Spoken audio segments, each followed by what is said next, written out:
Hello everyone. You're getting me in the car. No, I'm not driving.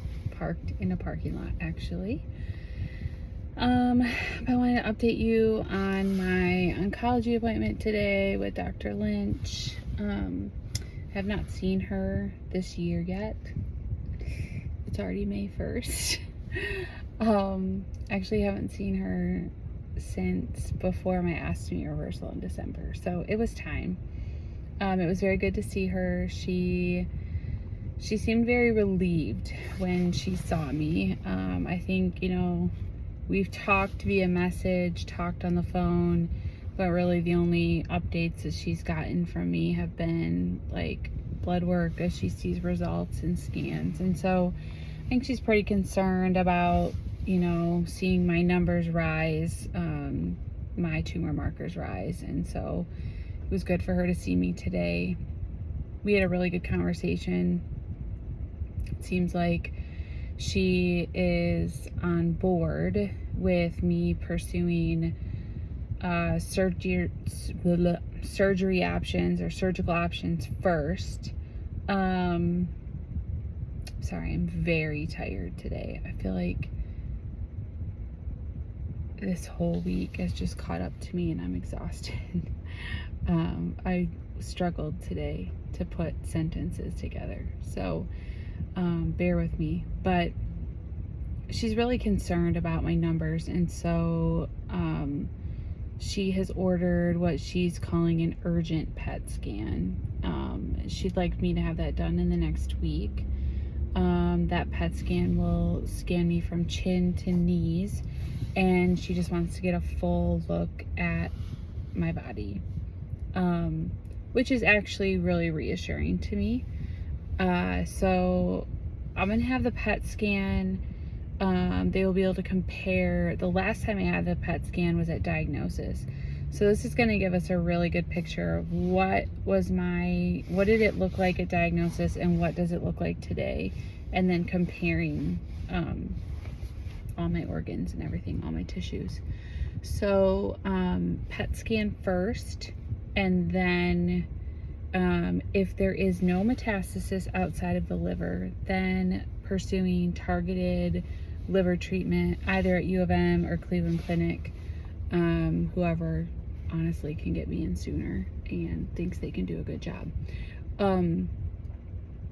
If there is extensive metastasis in the liver, meaning there's more than just the two that we see, and my surgeons don't feel like they can get it, or if there's metastasis outside of the liver, then I will need to start on systemic therapy, like chemotherapy.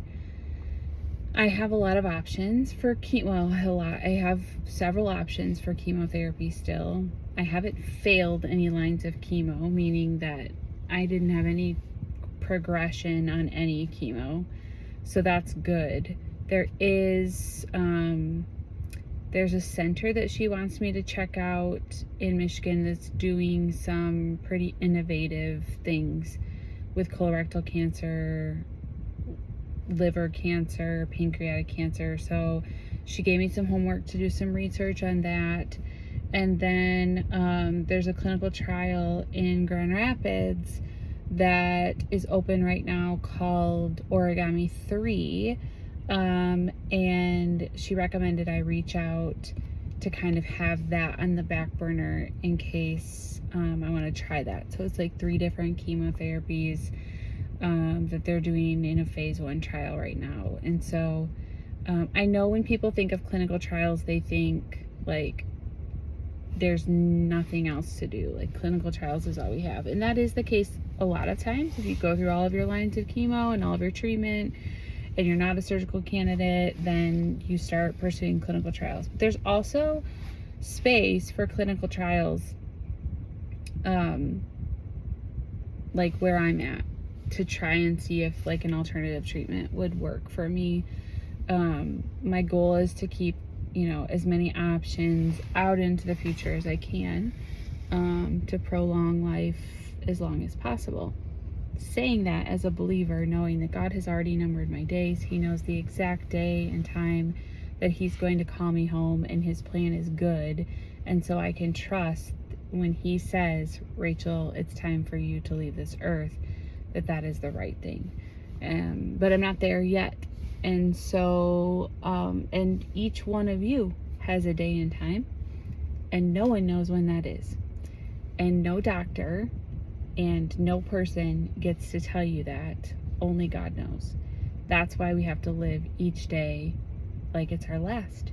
And we need to treat time as a precious commodity to live it for Christ. So anyways, I won't preach at you, but that's the update. So PET scan in the next week, and then we make decisions from there. So if you could just continue to pray for clarity and for wisdom, pray that the cancer doesn't spread in the interim, that it is slow growing and stable, and that it stays in the liver and we can treat it. So love you all. Thank you for reaching out. Thank you for praying.